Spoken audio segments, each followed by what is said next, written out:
owning the business forever comes down, acting like you're owning the business forever comes down to doing all the things that you would want your past self to have done if you were to buy the business yourself. So things like tracking customer acquisition costs, things like keeping your books clean, and all the little things that make a business and that make a business sustainable.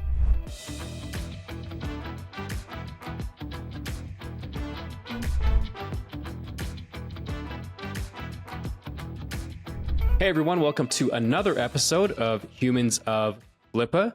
So today I have with me a very special guest. His name is Ben Zogby, and he is an entrepreneur who sold his business, High Strike, on Flippa for 7 figures. He has also recently acquired a business on Flippa, and he has now created Flippa University. Flippa University consists of online courses for both business owners looking to sell and buyers looking to acquire. And it goes through the crucial elements of both sides. And today we're going to chat a little more in depth about Flippa University and some of the content and outcomes you can expect. So with that, Ben, thanks for joining. How you doing? Good, Nick. Thanks for having me. Good to be here. Yeah, great to have you. Can you tell me a little bit more about yourself and just how you arrived at ultimately creating Flippa University? Yeah, sure. So I think you gave a bit of background on my first business, High Strike. I started High Strike back in 2018 as I was working my engineering job, scaled it up to a 7-figure business and sold it on Flippa in 2023. And then since then, I've kind of started making digital M&A my career. So I've, like you mentioned, I've acquired a business as well as sold a business on Flippa. So I think I'm in a pretty good position to kind of launch a educational series for buyers and sellers to help buyers acquire and to help sellers successfully exit their business, having done it from both sides.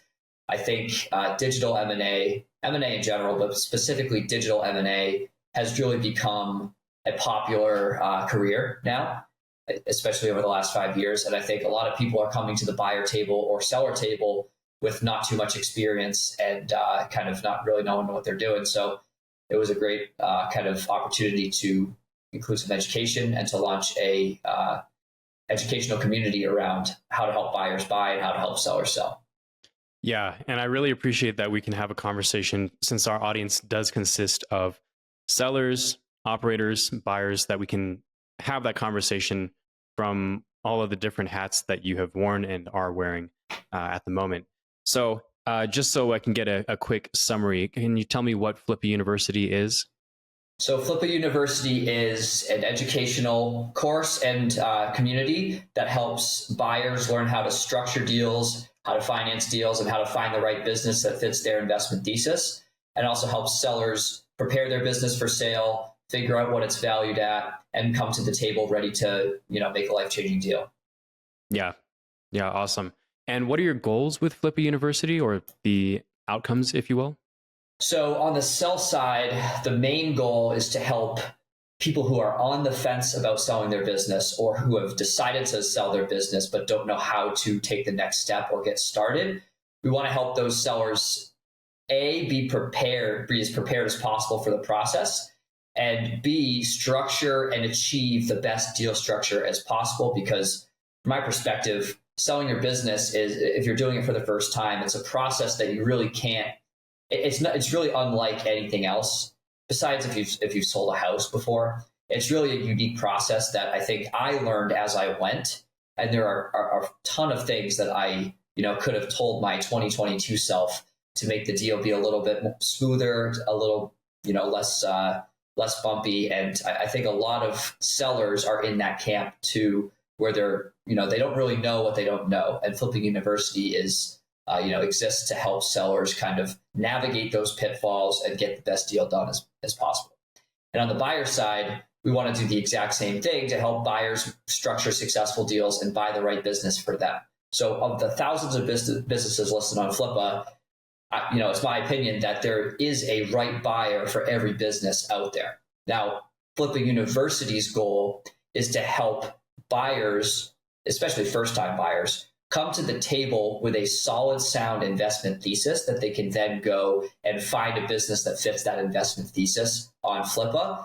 And, all the way through just from structuring the deal to closing it and running it for the first 12 months. I think that's kind of the sweet spot that we want to shoot for in terms of helping people get educated on buying businesses. So buy side, sell side, those are pretty much the goals of Flippa University. Yeah, and you're so right. It's now that you say that, it is kind of crazy to think that such a potentially life-changing event, especially on the seller side, this is for many, this is a one-time event. And for this to be something that's learned as you're going through it is it just seems like there are so many potential risks that can come up in going about it in that way. Okay. Well, let's talk about this then. Let's talk about from the seller's perspective, those who want to exit, who want to make sure they're structuring the deal properly, who want to make sure the deal goes through, that they're finding the right buyer, or just all of these things. What do you think are the important points, just to give kind of a taste of what sellers could expect, what business owners could expect coming into the course? What do you think are the most important points for sellers, for those looking to exit?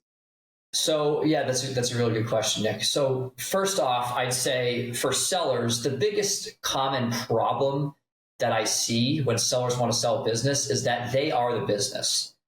And so you need to work yourself out of the business and systemize it in a way where it's valuable to someone else.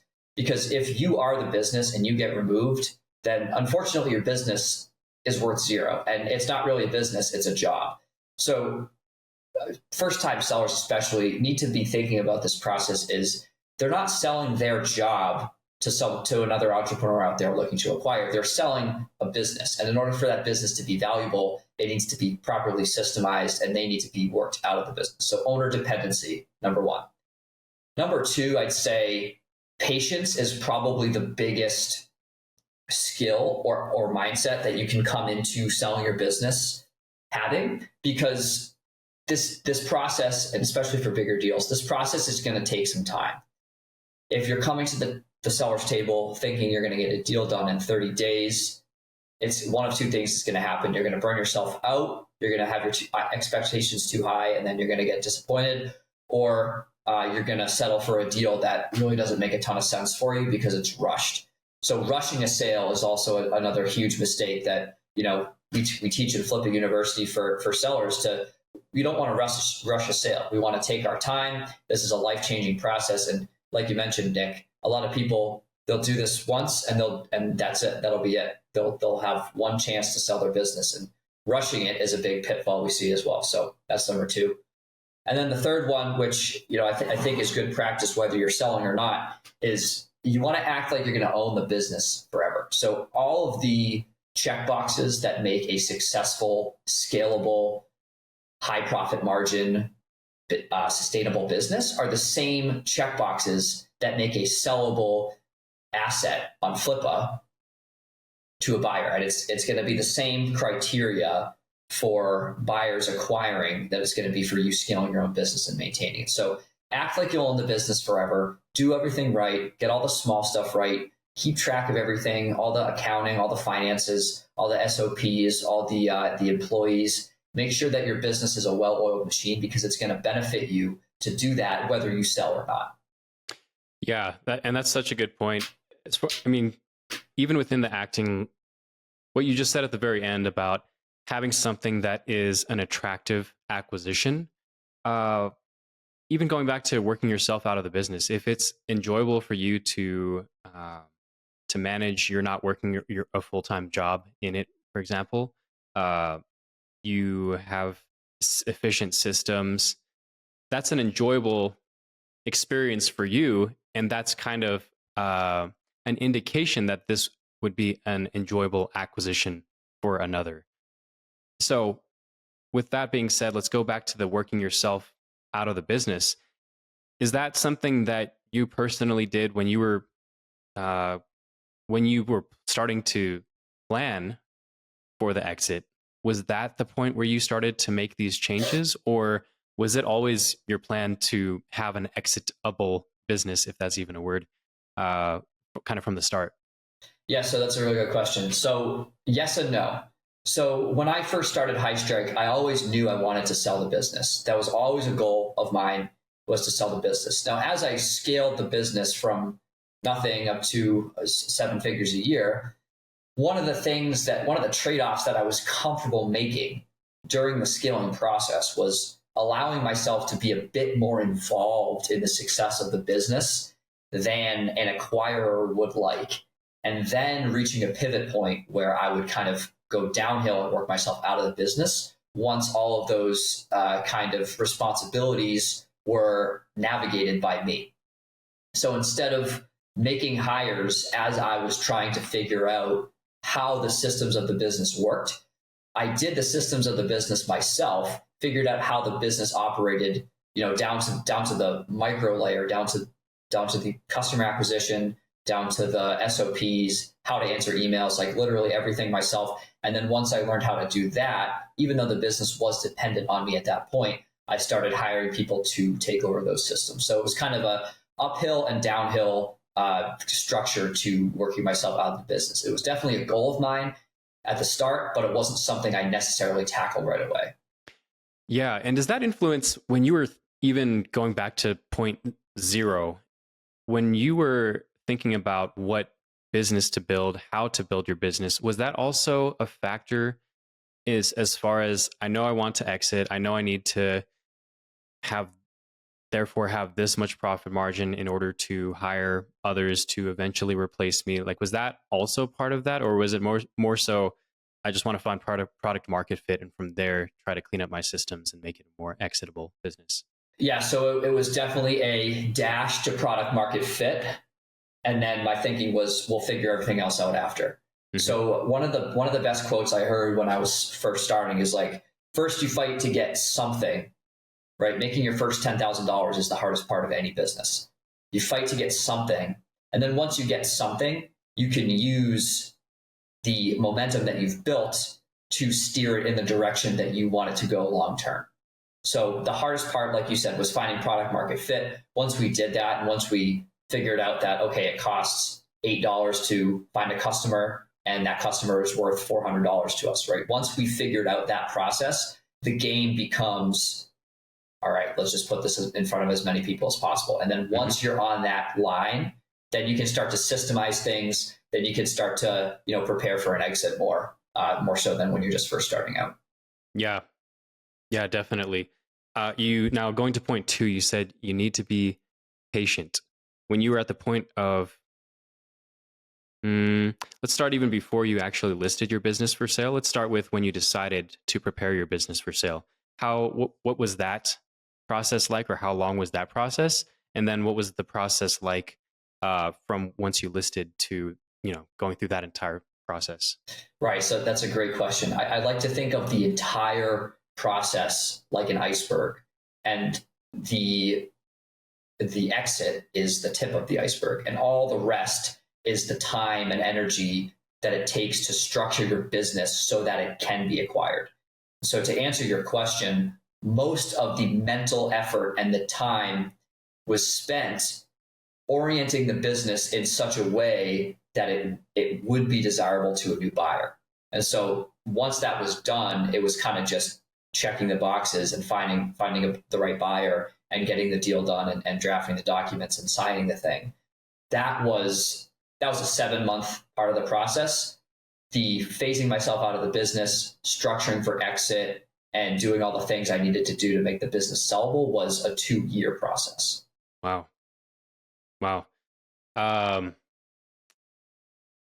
it's not like that for everyone. I don't want to scare first-time sellers into thinking they need to spend 2 years on their business. I was kind of in a unique position with my business where I was the face of the brand. And so it did take a considerable amount of time to transition the brand from myself to at first another individual and later on many individuals, so that it's more distributed and more decentralized. But I don't want to scare first-time sellers into thinking you need to spend 2 years doing it. If you do this from the start, any business should probably be transformable into a sellable asset in a matter of months. Sure. And all those changes that you made, I think you mentioned it was a 7-month period of the changes that you realized you needed to make. Was that more of I imagine that's one of those examples of you don't know what you don't know type of thing, because you're trying to connect the dots to what a buyer would to ultimately want.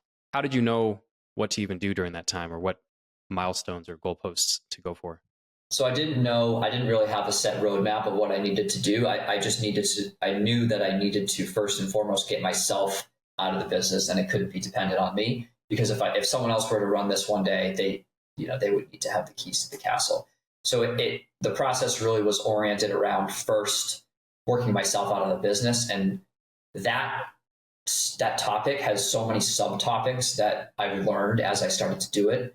And it's like, okay, well, what does it actually mean to work myself out of the business? And so it started with, okay, I just can't be in the content, to, okay, I need to hire a customer service rep. I need to write down these SOPs so that people that come into the business know what is expected of them and how to do the job. I need to make sure that the lines of communication with the customer base are maintained, because was something that I was doing as well. And so you find all these little things that you don't really think about the fact that you're doing them, but you are doing them, and they are integral to the business. So you have to kind of take it one step at a time and do one task at a time to work yourself out. Yeah. And I know you said that you knew coming into this, you'd play a more integral part of the success of the business. But knowing what you know now, having gone through, especially the personal, being the face of the company and having to remove yourself from that, would you do things differently, knowing that that was what you're going to have to do?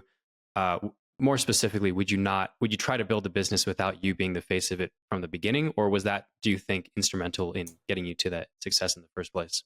I think without funding, a bootstrapped business, I think I wouldn't change anything.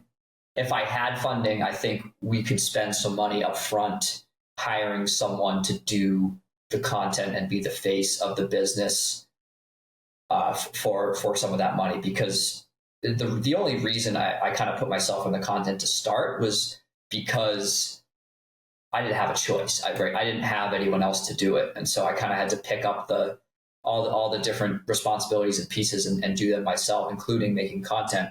And so I just kind of took that and ran with it. And then once we had some cash flow coming in, that's when the transition kind of started to take place. So it was out of necessity. Yep. Yeah, that makes sense. Okay. Getting to the third point that you said, acting like you'll own the business forever. I know you mentioned briefly that involved systems. I don't know, just keeping a tidy room. Can you elaborate though on what that means to act like you'll own the business forever, or what, maybe even through your buying experience, when it's clear that a business owner has not done that? Yeah, for sure. So owning the business forever, it comes down to the things you're keeping track of and the things you're doing on a daily basis as the owner. So first and foremost, you have to have clean books. Now that's not something that you can start doing 2 weeks before you go to sell and expect a buyer to be okay with that. So books, tracking where customers are coming from, tracking things like lifetime value of the customer, tracking things like cost to acquire a customer. If you don't have these things being recorded basically from day one, or at the very least for a couple of years before you go to sell, the risk for the buyer in buying your business without knowing those metrics, it 10x's. And buyers who are exposed to more risk, they don't buy, right? They're going to buy when the deal is risk averse, and they're going to buy when they understand more about the deal. So owning the business forever acting like you're owning the business forever comes down to doing all the things that you would want your past self to have done if you were to buy the business yourself. So things like tracking customer acquisition costs, things like keeping your books clean, and all the little things that make a business and that make a business sustainable. Yep. And I imagine that'll vary depending on the business model itself, like customer acquisition cost, churn rate, and certain metrics are more specific to a SaaS business, for example, whereas maybe with, I guess that actually does apply too for even Amazon FBA or Kindle if you're spending money on advertising. Does Do you go into detail a little bit on this topic in the course about some of those more nuanced pieces? Yeah, absolutely. We go over everything in terms of how to keep your books clean. Like you said, churn. Mm-hmm. We do calculations on how long the business will be a business if the whole customer base churns, and that's an important metric as well. If you have churn at 10% monthly, well, you're only going to have a business for 10 months, 12 months, right? Yep. So that's something you need to know as a business owner and as an acquirer. You need to know the churn. If you're not keeping track of that, then it's going to be really hard to convince someone to buy the business when it could be 50% per month. Yep, definitely. Well, speaking about buyers, let's get into the buyer side. So you've recently acquired a business, and that comes with just really changing your perspective on things. You've probably had a lot of conversations with sellers, looking at a lot of different businesses. So what would you say now are the important points that buyers should know coming into this process, or just about the acquisition process of online businesses? For sure. Yeah, I think you're going to see a lot of parallels between what I tell you for buyers and what I've told you for sellers. So first and foremost, patience, right? So my rule of thumb is that expect to look at 1,000 businesses before actually buying one. Expect to have 100 conversations before buying one business. If you think you're going to go look at a business and the first one you see is going to be the one that is great, then odds are you're jumping the gun a little bit too much. So you always want to have a reference point.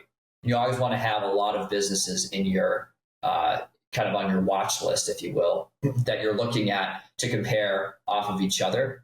And if you're not having enough conversations, your sample size isn't going to be big enough for you to finally determine the one business that stands out and is going to fit your investment thesis, right? So while yes, it is sometimes important to move quickly on businesses, it's also important to, as a buyer, make sure the business is really the one that stands out in the crowd, because Flippa has right now 5,036 businesses listed as of this morning. And it would probably take you a day or two to just go down the entire list and look at every single business, mark the ones that you think you're interested in, and narrow it down to a list of 200 to 300, and then just start having those conversations. So if you don't know where to start, I'd suggest literally doing that. Just go look at every single business. I filter them by most recent. So I check Flippa every morning, and I filter by most recent so that I know I'm not missing any businesses. And usually there's 10, 12, 15, 20 businesses that have popped up since the previous day. I'll look at those. Usually I make 1 to 2 outreaches, and then of those 1 to 2, I probably schedule a call with 50% of them. And so that's my system for finding quality businesses. It's not like I go on Flippa once a month and I find the thing that looks most attractive and then I start messaging the seller. It's a very refined process. And if you're not looking at enough businesses, you can kind of get a low sample size, and your opinion of these businesses can get skewed. So that's number one. Second one is when you're negotiating and when you're talking about doing a deal with a seller, it's important that you're always willing to walk away from a deal, even though it might stink to lose the deal. If you're not willing to walk away, if the terms get unfavorable, then you're really in a vulnerable position, because no matter what happens with the deal, you're still on the hook. So I like to say the best deals are done when both parties are a bit aggravated at the deal that was struck, right? So if the seller is thinking, I really could have got more for my business. I really could have got more. And the buyer's thinking, I think I paid a little bit too much. If that's both happening with both the buyers and sellers, then they probably struck a good deal. So always be willing to walk away from a deal if the terms are unfavorable. And then the final one is doing a risk reward analysis. So my personal approach to investing in businesses is place small bets to win big. And this has kind of been my theme for the High Strike and the businesses I tried before, is that I want to make sure that each bet that I'm taking has a relatively low risk, right? If the pessimistic scenario plays out, what is the worst case scenario here? And right, if that worst case scenario is like I lose 20 grand, then and the upside is I make a couple million, then that's great, right? So I'm looking for places to place small bets that have the potential to winning big. The other side of the coin is a lot of investors will come in and they'll try to do the biggest deal possible, which I would advise against, because the bigger the deal, the more risk is carried with that business, especially in buying a website. If you buy a $15 million website and something goes wrong and it's your first website, you're going to be in a really tough position. So personally, I like to place smaller bets to win bigger. And then I'll add one more that I don't have on my reference sheet here. But always know what your first 10 moves are or first 10 attempts are after buying the business, right? So personally, I have an internal team, and I've kind of started refining this down to a science. I have a team that I plug every business that I acquire into, and it's not going to demand too much extra of my time besides maybe a weekly meeting for each business that I acquire. So I have a plan ready to go for the business. I have 5 or 10 things for each business that I look at that I would do to, 1, maintain the business, and 2, scale the business further. So those are my 4 keys. Yep. Yeah, that's awesome. Going to, okay, so you have 10 moves, you have a team. It sounds like you have, and you mentioned an investment thesis. Going back to what you said in point 1 about expecting to look at 1,000 businesses before you buy one business, I think there's a bit of distilling prior to that. It sounds like that you do. Like you still have a certain parameters for the businesses that you're even considering. It sounds like you have a strategy based on the fact that you have a team to support your acquisitions. Well, first of all, is that important to have an investment thesis prior to coming into this? And if so, is this kind of like the buyer's version of you don't know what you don't know? Like how should somebody put together an investment thesis if this is their first time acquiring a business? Yeah, so investment thesis is essential. Without an investment thesis, you're basically walking into a candy shop with no idea of what you're going to buy, and everything's going to look appealing. If you don't have an investment thesis, you're going to be distracted by all the different businesses out there. So, and great question, by the way. So my investment thesis personally is I like to look for software businesses and e-commerce businesses between 30K and 100K, because to me, that's a small bet and the potential payoff for those businesses is super large. And so when I'm going through Flippa, automatically, if something doesn't meet my thesis, I won't even look at it, because I know my brain is going to come up with all different ways of justifying, well, this could be a good idea because A, B, C, D, E.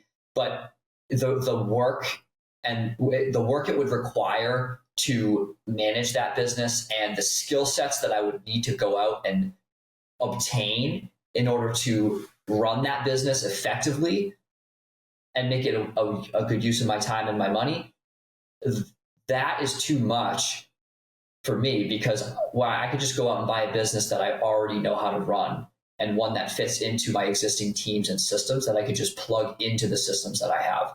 So it is really a lot about self-control and knowing what you're looking at and knowing whether you can handle, and you have the chops to handle a business that's listed on Flippa. And a lot of times I used to do this. You get idealistic about a business and you think like, oh, well, I could do that. And all it would take is A, B, C. But when you think about it, like it's a lot of work to acquire a business and to take over the operations of the business. And if you don't understand exactly how much time that's going to demand of you, especially if you're acquiring multiple businesses, you can get overwhelmed quick. And especially when those businesses depend on your input and you running them, you can get pulled away from them and the businesses could potentially die out because you just don't have the time or resources to deal with them. So really great question. Like you said, investment thesis, critical. Even more critical is sticking to the investment thesis. Yeah, that's a great point. You bring up another question towards the end, which is how prepared should someone be coming into the process? I mean, you're a unique case. Well, you are a specific kind of buyer. You're a more sophisticated operator, given that you have this technical background that enabled you to grow and then exit your business. Without that kind of background, and it made it very clear what kind of business you wanted to acquire. What do you recommend for those who don't come from that background? I recommend buying something small, like really small, and just figuring it out. So I didn't go to business school. I know people with MBAs that don't run businesses effectively. And I know people that have 2 years of experience running a business that run a business 100 times more effectively. So experience is the number one way to get good at doing these deals and running a business. So if you are struggling with the experience side of things and you just haven't ever owned a business, my recommendation would be to just buy something small that is already generating revenue. So you don't want to buy something that's pre-revenue that you're going to have to jump through all these hoops to get it to start making money. Buy something that's generating revenue for, like, if you can manage it $2,000 to $5,000, maybe it's doing $100-200 a month. Just understand what it looks like to be in the driver's seat and just figure your way out through it. Figure it out, and that's the best teacher. Yeah, and I've asked this question.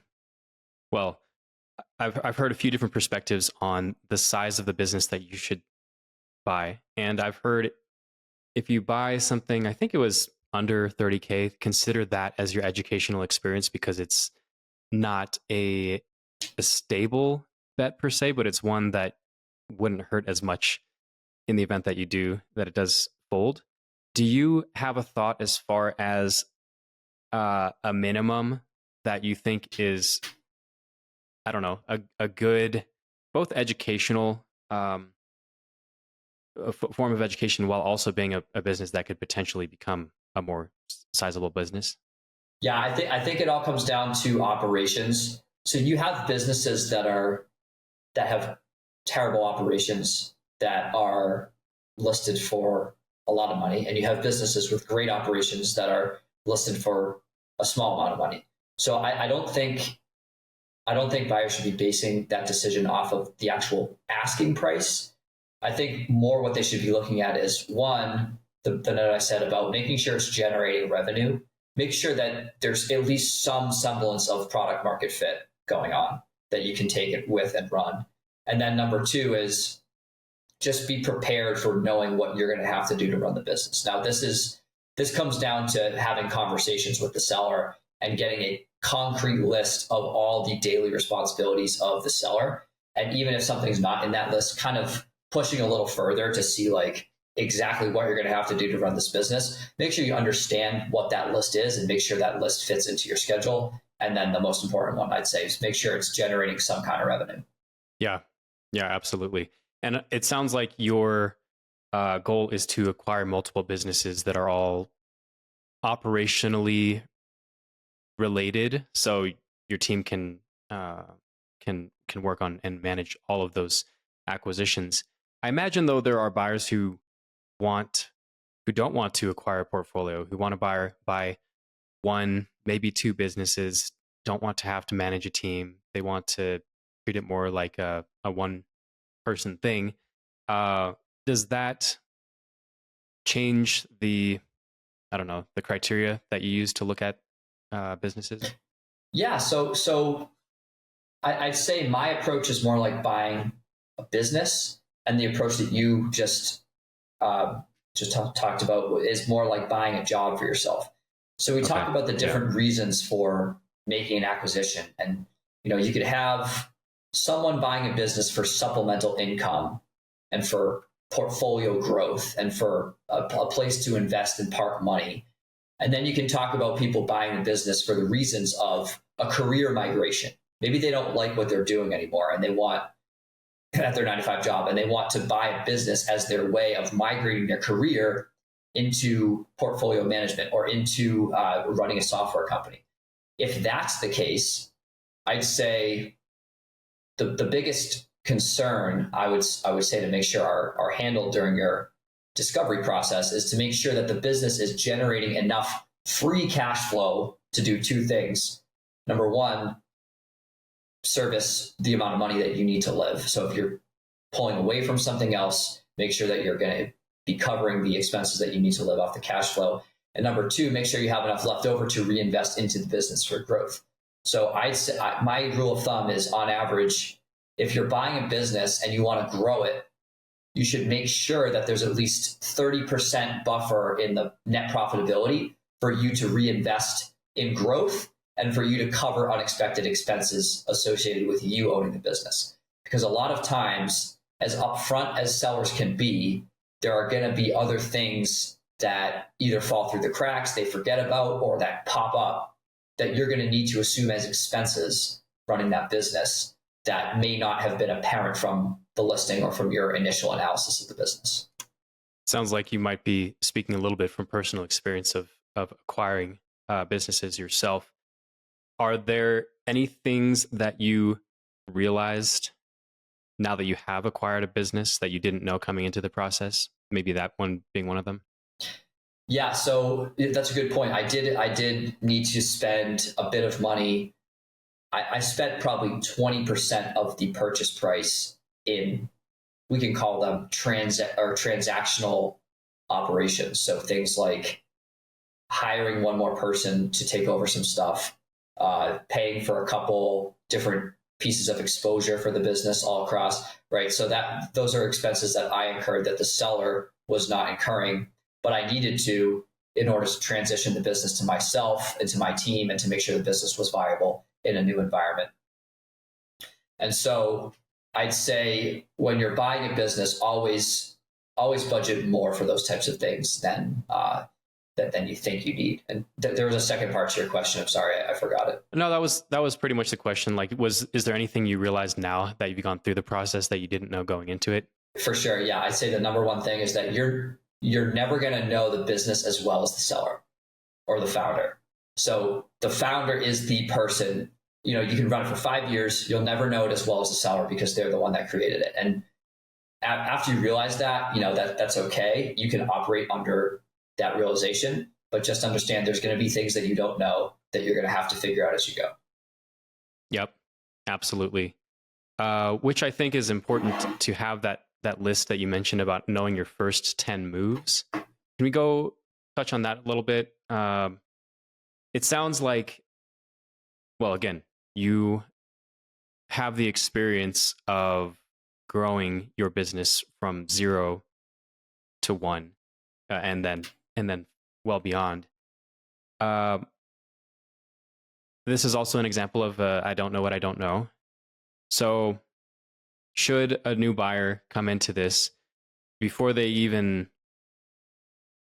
pull the trigger or send the cash over, should they already have this laid out about, this is my specific growth plan, this is my operation plan, or if I am going to change things up, how much should they have in advance versus how much should they kind of expect to learn on the job? I'd say you should probably show up with 90% of it figured out. There's going to be the last 10% that you got to figure out based on getting your hands in the business and figuring out how it works, like down to the wire. But you should have a pretty solid plan for that going in, at least in my personal opinion. And the biggest way to do this, I think, is to identify weaknesses of the business that can turn into strengths. So, for example, if I see a business that's doing quite well despite having a terrible website, to a lot of buyers that would turn them off, but to me that's a gold mine, because I know that the business is doing well with a bad website. How much better could that business do if we improve the website? So I look for weaknesses, and my first 10 steps, like you said, the first 10 steps, usually 7 or 8 of them are healing weaknesses or fixing shortcomings of the business to make sure that I'm getting the most out of the existing resources that I can. Yep. Yeah, that makes sense. Okay. Well, awesome. Thank you for sharing both prospective sellers and buyers. Let's get a little bit more into the course itself. So, yeah. Some common questions. I imagine students will go through this feeling like, okay, I'm ready to buy, or I'm ready to sell, but I still feel like I'm going to be doing this on my own. Do students get anything else besides the course? Yeah, so one of the biggest reasons we did this on a custom platform was because we wanted to make sure that we were doing workshops with buyers and sellers, as well as simply giving them the outline of what they should be doing. So every week I sit down with buyers and then I sit down with sellers, 2 separate meetings. We call these workshops. And in those workshops, for buyers, I'll take deals that they're looking at and I'll break it down. For sellers, I'll take listings that they're working on preparing or have prepared and listed, and I'll break down the listing and kind of give feedback. It's also a chance for Q&A, and it's a chance for the community to kind of get together and share ideas.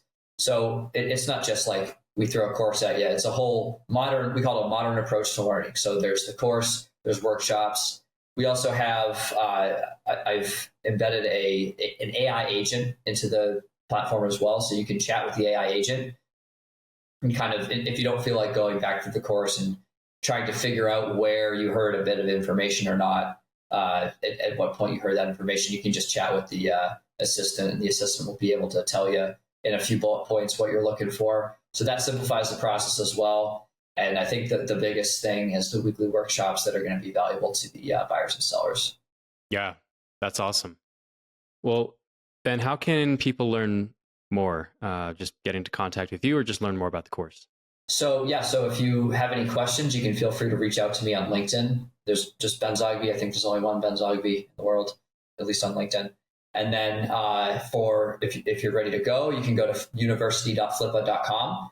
Seller's course is free, completely free for sellers, and buyer's course right now is $299.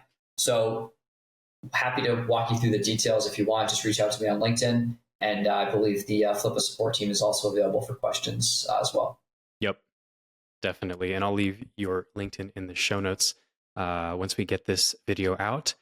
Well, I think we are crossing the time threshold here. So Ben, thanks so much for your time. I really appreciate you sharing everything here. Of course, Nick, I appreciate you having me. Absolutely. All right, everybody. Well, thank you for joining this episode of Humans of Flippa, and we'll see you on the next one.